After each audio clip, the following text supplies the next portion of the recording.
Shaun, why don't you come? Session 2, brother. Let's 2 or 4, almost halfway. No, I'm kidding. Thanks. Bless you. Thank you, guys. You all refreshed? Well, so good to be up here and sharing. And who enjoyed the first session? I enjoyed the second session for sure. And I just believe that you're going to enjoy the third, the fourth, the fifth, the sixth, the seventh, the eighth. Come on, I'm speaking it. I'm quantifying it. Is everybody in? Well, I want to be sharing something that I would say passionate about. I'm passionate about all of this stuff. I'm passionate about the word, passionate about the quantum stuff, mindset, emotions. But the mindset space, I think it's a word loosely used. Like, what does that really mean practically? What does it really mean for me? But, for me, we were created to be overcomers. Every single human being. I usually mess with religious people where I say that, God created mankind, not Christians, to succeed. And that affects religious people. And I say, well, let me take you back to the beginning. God created man in his image and likeness to be fruitful, multiply, and increase. He didn't say Christians. He said mankind was given a dominion. And so we were all created in his image. And that's why you can have somebody like Jeff Bezos from Amazon occupy. That's why you can have somebody like Richard Branson occupy. He's not a believer. He's just applying principles that God said, hey, you have an edge. If you're led by my spirit, you have an edge.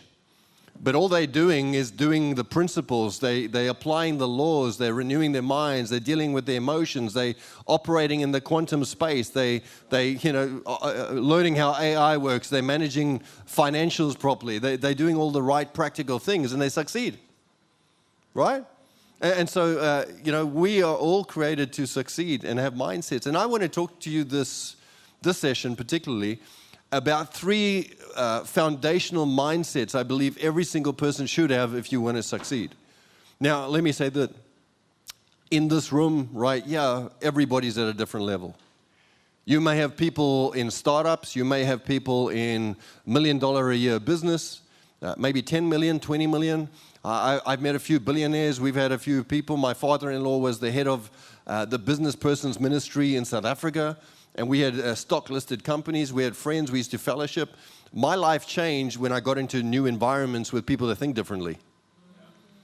Right? So coming from a single mother raising 4 boys and a niece, right, because of drug situation and stuff, and meeting my father-in-law that lived in a different realm, it was like rich dad, poor dad. I had a rich dad, poor dad experience, right? And so all of a sudden now you're moving in different realms. And you go, how does a billionaire think? He doesn't even think like a millionaire thinks. He thinks completely different. And so that started to challenge me and all the insecurities in me. Because at that time, over 20-something years ago, I'm still trying to figure out what I'm going to do with my life. Now I'm getting invited into these boardrooms, into these areas where there's international ministers, where there's billionaires, and I'm going, man, the intimidation, all the insecurities, all the triggers were happening, and I'm going, what's going on? But it wasn't until I started to identify stuff and start getting around and realize that, hey, there's a mindset issue here that you need to change and adjust. And so I'm going to talk about 3 mindsets that I believe every single person should have as a foundation. A 3 chord cannot easily be broken. I love this story about the 12 spies. It's one of my favorite stories because 10 of them came back murmuring, complaining, right? But 2 of them went to occupy. And isn't it interesting that the ones that did not occupy, that were held back, were the ones that said, we are like grasshoppers in our own sight, therefore in theirs too. What was that? That was a mindset. That was a perspective. That was something that was not right here, because nobody told them that. They just assumed that we are like, because they've been in the wilderness for so long. They were in an environment for so long, it affected their mindset. You need to hear what I'm saying here. You can be in the wrong environments and around the wrong people and affect your mindset. And so all of a sudden you're telling yourself stories that aren't real because you just haven't positioned yourself in the right environment with the right people. Today you're in the right environment. because you're with people that are like-minded, wanting to grow, wanting to excel, wanting to take their businesses to the next level, wanting to, listen, we're in Kingdom Influencers Summit. If we're going to influence, we have to have influential mindsets. We have to shift our mindsets. So I'm going to share some things with you. Could you go to the next slide? Ever been around people where you hear them talking about, and you say this to them, you go, why are they responding like that? Why are they reacting like that? Why are they doing that? Anybody been around people like that? Right? Could it be that perhaps there's a perspective or a mind shift issue that's required to be changed? So remember the triangle I spoke about earlier. Your childhood, your environment, and your experiences. That forms your mindset. That forms your perspective, your bias, how you see things, how you respond. You go, what do you mean? Well, think about growing up in a household maybe as a child where your parents maybe struggled financially and they would say things like, we can't afford that. That's come on, anybody been in there? Yeah. Right, we can't afford that. What do you think that does to you? You create a scarcity mindset. Here's a side note. I've been around millionaires that live in a scarcity mindset. Because their gifting and talents may have made way, but their mentality is they're still scared to open up their hands because they think that they're holding on, they're stewarding, but what they're actually fearful of is getting returned, that it won't come back. I know a particular gentleman that he's a multi-millionaire, got over 100 properties, and he won't even help his daughter with an $8,000 surgery. This is a guy in the kingdom, by the way. Right? I'm talking like Scrooge McQuack, right? But what is that? That's a scarcity mentality. This is the spirit of mammon, but we won't preach. But okay, so think about that. There's things we grow up with, and these patterns start running and forming us around money, around life, around success, around relationships, all these things in our childhood. Then you fast forward a while, and you end up maybe a bad experience. And what does that do? Now all of a sudden I have a couple setbacks. We came into the country and we lost almost everything, over $600,000 just gone. And then you've got to start again. You have two options. I either stay in a victim mentality or I become a victor. You either move from scarcity or to abundance. You either stay in a fixed mindset or you move to a growth mindset. What can I learn from this? Right? And so that's some of the things I want to talk about this morning. You know that 95% of who you are is formed by the age of 35. And what that is you are basically a set of memorized behaviors, emotional reactions, beliefs, perceptions, and attitudes. Basically, it's your operating system by the time you're 35. You could actually bring that back, that from birth till about 7 years old, predominantly most of it is formed.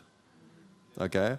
Our kid, he's been at home for the first 3 years. He's going to school next year. But we said, you know what? I won't go there. We're not putting him in school yet. we're gonna put into him what we want him. We program everything. And so when we see stuff in him now, I say to my wife, "Did you notice what do you mean?" I said, "That's a pattern. We got to watch that. That's language. We got to watch that." Some kids were bullying him the other day, and he hasn't stopped talking about how they laughed at him. And I'm going to, we got to reprogram that. Because most parents just leave it, it's fine. But no, these emotions are so attached to that event. There's a program. Thank God, I've learned what I've learned now.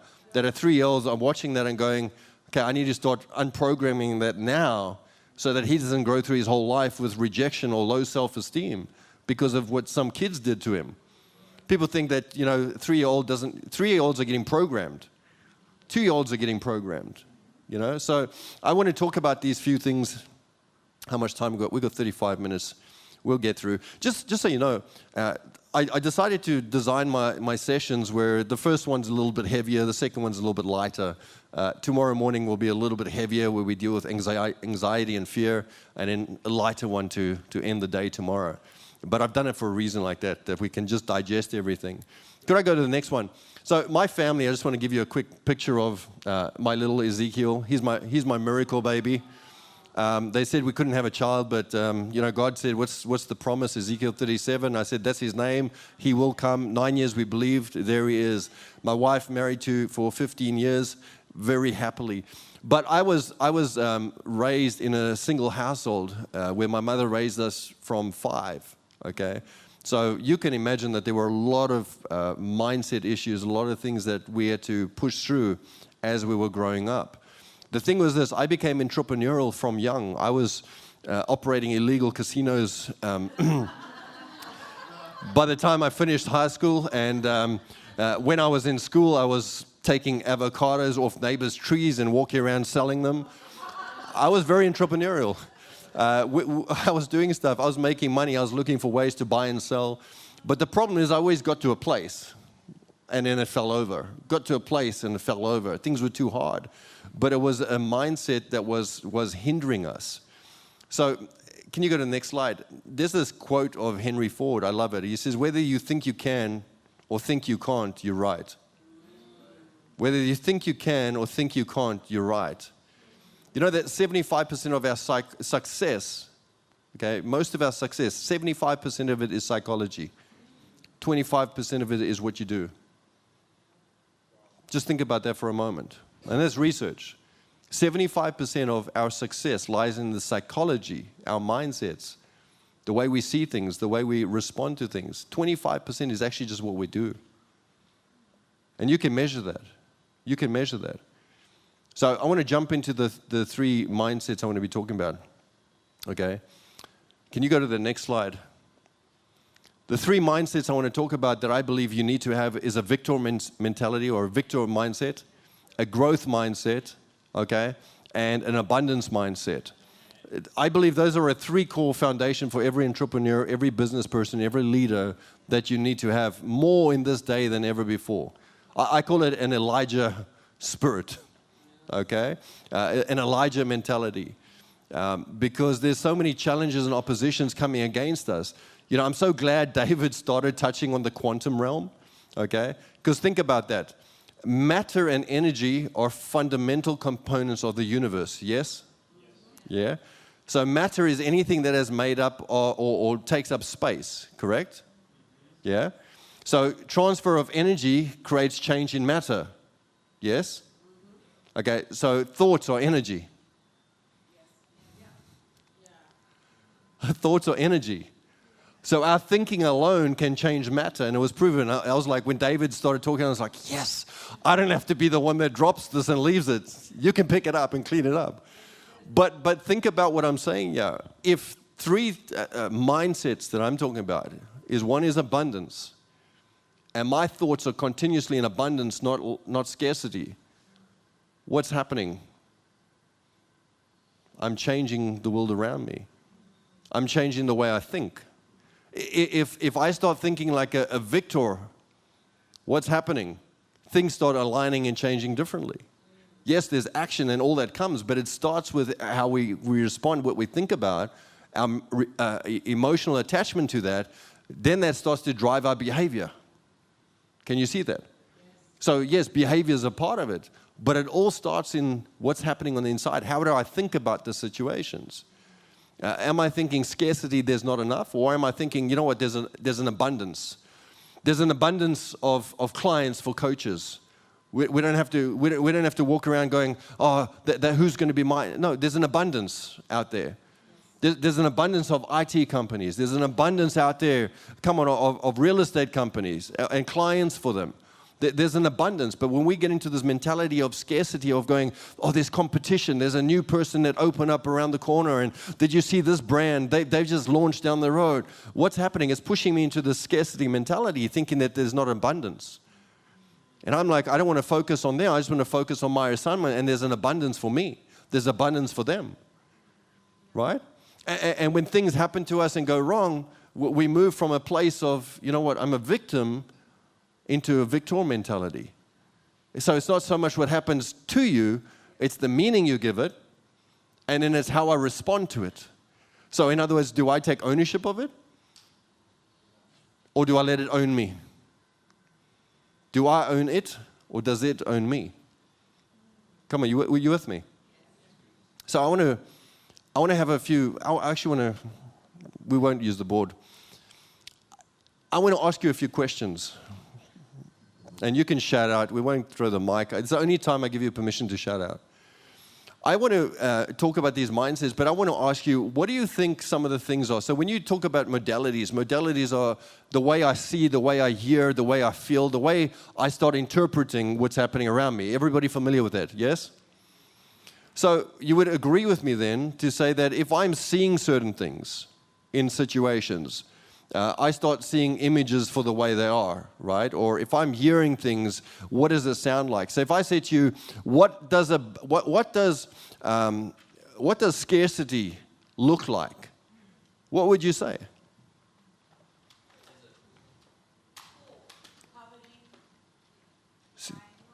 Lack, never enough. So what about dry? What about famine? What about too little? What about a hole? Right? What do you think it sounds like? Quiet, still, yeah? Stuck. Okay. Hello? What about being a victim? What do you think that looks like? Black. Victim. Gray. There's a reason I'm doing this, because by asking you the questions, you're starting to dig down and go, hey, is any of this existing in me? Right? And so when we start seeing things, like victim could look like, to some people, it could be, chains or hopelessness or a cage or confined, or, scarcity could be like this barren land or not enough, or this like this gap from year to year, and I'm too scared to take the leap because I might fall in a hole, or you understand with me? And so until we start identifying these things, we can start to shift them, right? And sometimes we don't realize, like I mentioned earlier, we could sit with $1 million in our bank, but I could actually have a scarcity mentality. I could have a successful business, but I could be walking around with a victim mentality, right? And so it's not launching me to the next level. It's not taking me to the next level. And so we want to identify some of these things. So can I ask you to jump to the next slide? I want to give you a few practical tools, and I'll allow some space to maybe play with this or talk about it for the next one. Shift number one, how do I move from a victim mentality to a victor? Okay? I'm going to give you 3 things here, and I'm going to jump through each one. The first one is I want to take ownership. Okay? In other words, I want to look at self. That's not being selfish. It's just going, you know what?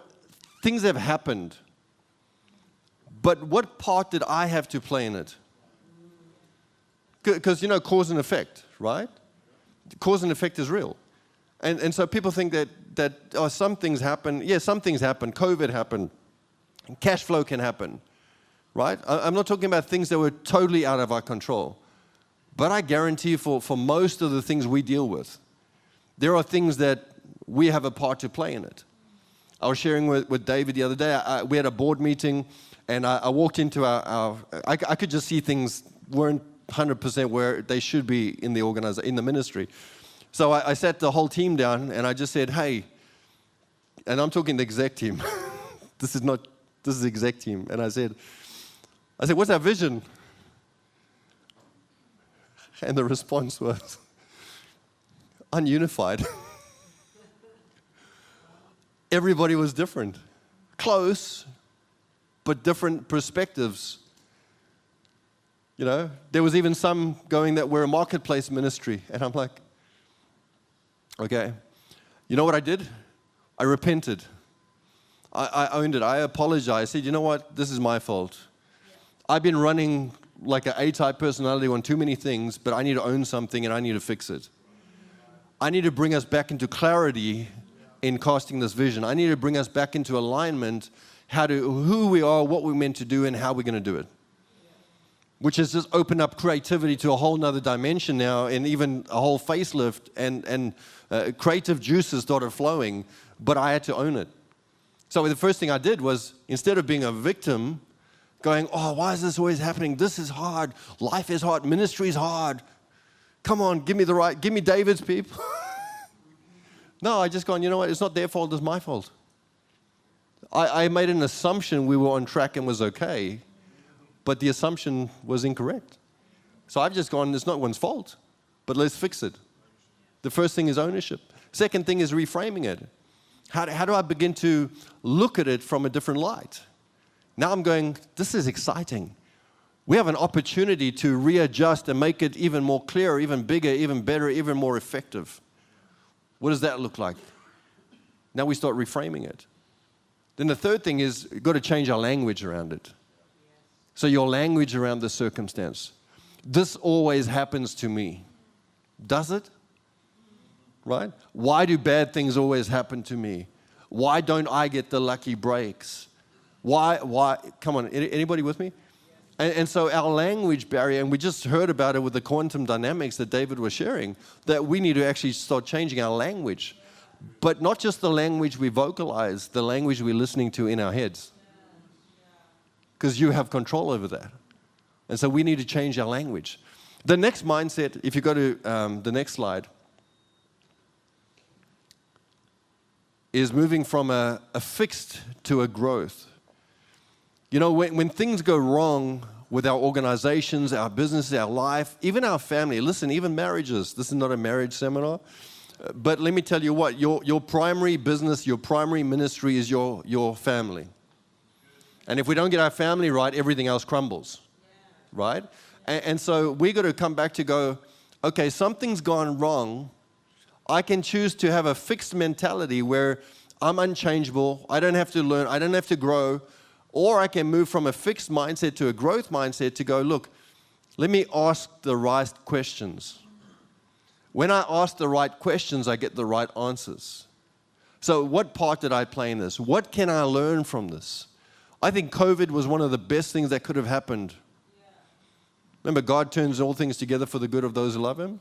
So I'm not, endorsing COVID, but I think it was the greatest thing that could have happened for entrepreneurs, for the church, for everything. It got us out of our boxes.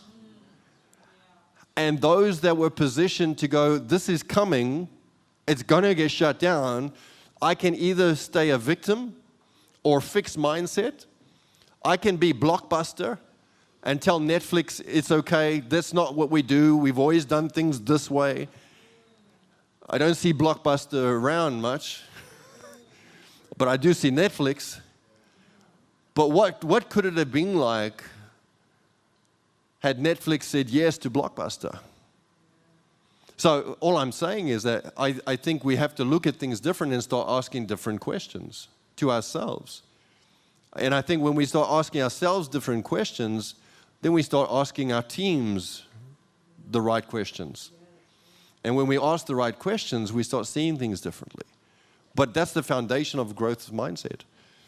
But then we ask, what did I learn from it? How can I grow from it? How can I enhance it?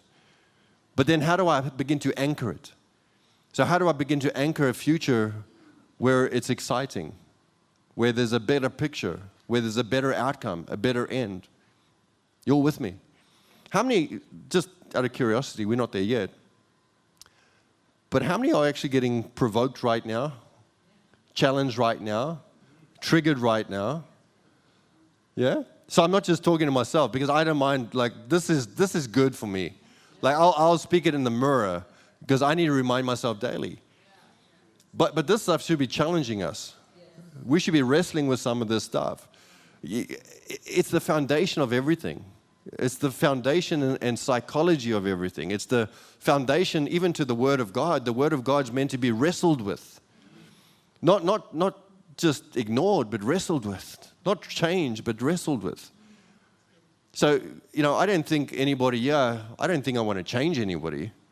I just want to see people transformed into the best version of themselves. Right? And that's what it is. If we can get rid of the stuff that are holding us back and position us for the stuff that we need to go to the next level, how many are in with that? Yeah? Go to the third slide for me, if you don't mind. Moving from scarcity to abundance. There is something about gratitude when I feel there's scarcity, where I feel, hey, why didn't that happen for me? And where's my lucky break? And I heard about that person over there getting blessed, but what about my business? And what about my company? And I was trusting for that deal and it fell through, or that person stole a deal from it. That contract went to that person. The contract was right there and it just didn't go through. It didn't cross the line. You know what helps the foundation to go to just the first place is gratitude. Gratitude. We saw the water particles with gratitude. See, you know what happens with gratitude? If you wake up in the morning and you go, the first thing you start looking for is just meditating on the word, whatever you do in the morning, but you just take 5, 10, 15 minutes, it doesn't matter, and just start going, what can I be grateful for today? Before I go into the world, what can I be grateful for? What's in my world that I can be grateful for? I got a wife that 15 years married and she's faithful and she's amazing. I got a 3-year-old that's a miracle and he's just so awesome. I got an opportunity. I live a flexible life. I know David Balestri. Come on. My life is great. You know what happens? Something happens inside of us. Neurologically, we're wiring ourselves that scarcity doesn't even come across our path anymore. So we're not so focused on what we don't have, but we value and cherish what we do have. And we spoke about it earlier, the quantum realm. If thoughts are energy, and energy changes matter, when I'm living in a state of gratitude, my world starts changing around me. More of what I want actually comes to me. But when I'm living in a realm, in a dimension of ungratefulness, scarcity, I don't have, I want, I think we push away. But I don't believe we push away in a sense where we repel it per se. And I do believe there is a dimension to that. I just believe, somebody was talking to me once and said, do you believe in the law of attraction? And I said, I do and I don't. Let me explain this to you. I believe in it from a quantum dimension, absolutely true. I said, but I believe in it more from an awareness point of view. Let me explain to you what I mean. When I'm focused on, the question was this, why do I keep getting the same guys? So I said, because you focused on the same guys. I said, you don't have a value system. If you had a value system and a checklist that would go, this is my value system, this is what I want. When it comes across your path, which it does and will and has already, you create an awareness and you see it when it's there. But when I'm focused on what I've always focused on, I'll always get what I've always got. Because I don't know what I really want, so I'll always have what I don't want. Yeah?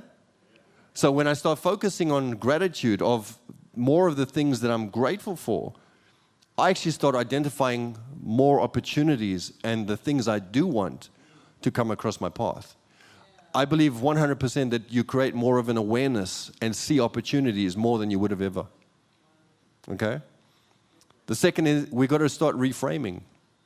We've got to start reframing the way we think about situations, scarcity. When there's scarcity, when there's a hole, when there's a lack, I've learned this just in ministry. I had IT guys. This is funny. You'll love this.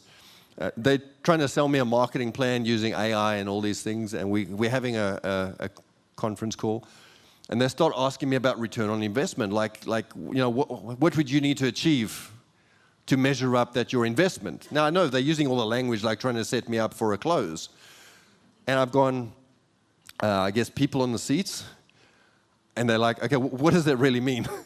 I said, what's your question? Okay, well, how will you know that we're meeting your needs? I said, people on the seats. They said, no, you don't understand. What's your business plan? I said, I don't have a business plan. I said, what do you mean? I said, I give money, and I trust God to bring money back. These guys were struggling to close the deal. They didn't even bring me a proposal. They couldn't quantify a proposal to us because they couldn't understand it. Okay? So what I'm saying to you is that when we reframe the way we see it, when there's lack, when there's holes, do I see it from a different perspective? Do I see that, you know what, this is not a hole, but an opportunity? Right? Every hurdle, every obstacle is an opportunity. On the other side of that mountain is a breakthrough. You know, I love the Jewish mindsets, and I love rabbis and books, because you know what they talk about? They talk about, if you want to create wealth, solve problems. You know, Greek mindset, or, you know, Western culture will be get into a business you love, and you've got to love what you do. I do believe that. And you'll create wealth. Well, that's not always the truth. You know, Blockbuster did well for a season, but they didn't pioneer, they didn't innovate. So they couldn't foresee the problem coming, that one day there's a generation that wouldn't know what a VHS recorder is. Right? My wife can't believe that, you know, I had a pager at one stage. I'm not as young as I look. She just keeps me looking young, right? But a generation wouldn't have anticipated not having pages anymore, that you can talk on WhatsApp and do WhatsApp calls and just connect with the world in a few moments. But it's really finding solutions to the problems. And so when we move into that dimension, we're going to move from a scarcity mindset to solutions that potentially create wealth, create abundance. And I say this to people, I say, you know what? Prosperity to you might mean something different to David or myself. What is prosperity? Someone in Monaco, prosperity means I have a Ferrari, I have a super yacht, and I have about 20 villas in any country where I want. Tell you a true story. My wife and I were walking on the beach in the Gold Coast. She can embarrass me sometimes. She's her father's child, David. And so we're walking and looking at all these mansions on the beach, and we're like, yeah, I want to live on the beach one day. I said, no, I want to live on the water canal. I want a boat. She said, no, I want the beach. So she said, I wonder what these people do. And so we play this game. I go, there's a drug dealer. That's a con artist. That's financial services. That's David's holiday home. So we see this gentleman outside. He must be in his 70s. And so she said, I'm going to ask him. I said, babe, please don't ask him. She said, I'm walking my coffee. I said, babe, please don't ask him. I'm going to go ask him. I said, babes, don't ask him. He starts walking down to the beach. She said, I'm going to ask him. I said, oh, my God. She's going to ask him. He walks up to us. He's coming for a swim in his budgies. I don't know which was more awkward, a guy in his budgies. So my wife says, hey, I want to ask you a question.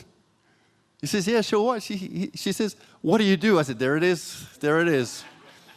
He says, oh, I'm a car salesman. I said, there we are. I knew it was something dodgy. No car salesman, right? So he says, yeah, I got a small company called, he says, I got a car, I'm a car salesman. I had a few small dealerships. My name's Warren Van Bubra. Okay, you know Van Bubra. So we're like, I know where he lives. And he starts talking to us about, he used to walk on this beach and say one day he's going to live here, and his wife laughed at him. Said, you're crazy. And I'm like, does she still think you're crazy? But I bet you she loves you now. And I said, what do you do with your time? He says, I spent 6 months in Greece on a super yacht that's fully staffed. We also got 1 year. We've just been blessed. I'm like, hold on. You got 2 boats. Not 1, 2. And they're fully staffed. All because he had a quantum shift. And he could see it, speak it, and start to put habit behind it and move from scarcity into an abundance thinking. Right? And realized the vision. So one person's prosperity might be 2 super yachts. But another person's prosperity might mean, you know what, I'm debt-free, I'm living a good income, 3 months of the year, I can travel and do what I want. Who's right? Both right. It's what you declare it to be. So we have this perception because of social media and what's happening out there that prosperity and abundance has to look a certain way. But it has to do with what's happening inside of you more than anything.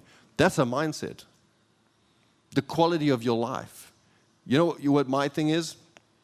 I don't want to be so busy that I can't have quality of life with my family. Every morning, I wake my boy up. He actually calls for daddy, not mommy. I said, it's not personal. She says, I want a daughter.